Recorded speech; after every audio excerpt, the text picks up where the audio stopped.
Yeah, so I'm Mark. I'm the country manager of Klarna in the UK and Ireland.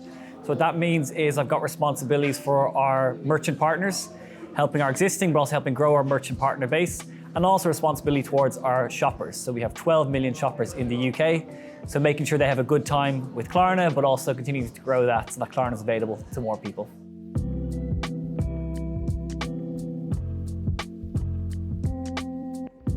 Some things are very true still.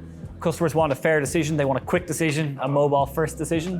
What we're seeing a lot is that more and more customers don't want that anxiety of being rejected at the end of it. So they don't want to go through the entire process, only then to be told, sorry, you can't take out a loan. Innovations we're using in the US is looking at pre-qualification. I think that's going to become really key in the UK in the next few years, is customers demanding to know upfront, A, what's my purchase power, or B, will I get a loan on this specific product? And I think that's where the expectation is going. Customers are obviously a lot more demanding, they're a lot more personalized with everything they do across e-com, so they're expecting that personalized decision making from a lender such as Klarna as well.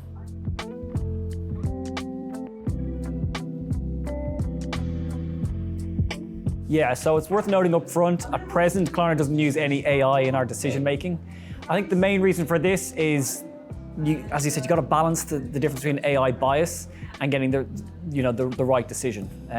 AI is only as good as what it's trained on. And what you can find then is that people are underrepresented in terms of different cohorts of customers. AI might perpetuate that problem. However, AI is getting better and better, so I would never say that we would never use AI, but at the present, Klarna does not use any AI in the underwriting. What we do have is a wealth of data that means we can make really good decisions. So as I mentioned, we have 12 million shoppers in the UK transacting 12 times a year. So we see them quite frequently, and we can make a credit decision on that. We also have access to 2.5 billion product SKUs, so we also can make credit decisions on that. We know, for example, that the loss rates on a pair of Nike trainers might be higher than on an MOT from Halfords, for example. So we can make another informed decision on that. And then the third and most importantly probably is that we use Experian. We do a soft credit check on every single loan. Whether it's a loan for £30 or a loan for £1,000, we will still do a soft credit check. So we're very confident that our underwriting is robust enough without layering AI on top of it. And it gives us the ability to also audit and go back and explain. So if someone says, why did you come to that decision? We can explain where we got there. I suppose until we're comfortable that AI can do that and will do it accurately, I think we're happy with sort of deterministic machine learning stuff.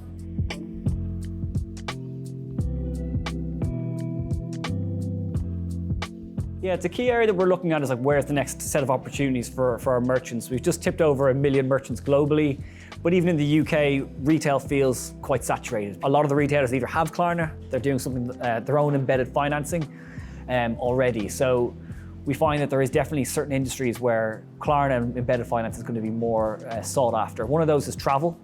So we see our customers and what they're browsing and what they're purchasing on Klarna cards, that travel is becoming more and more important.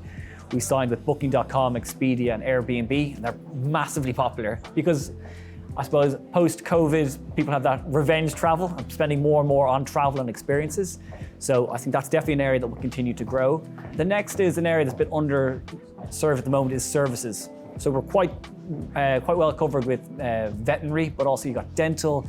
And an example I use is where I'd personally love to see it is if your boiler breaks. Right now you call up a boiler repair person, they come over, they fix it, £1,500, and there's absolutely no credit options available most of the time.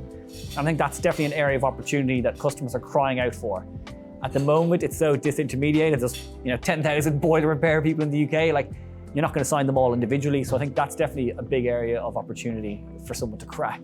You often reach the checkout and you see multiple buttons, but then you go in store and it's back to debit and credit cards. So I do think in store, where the majority of retail transactions happen, is still underutilized and still plenty of opportunity as well.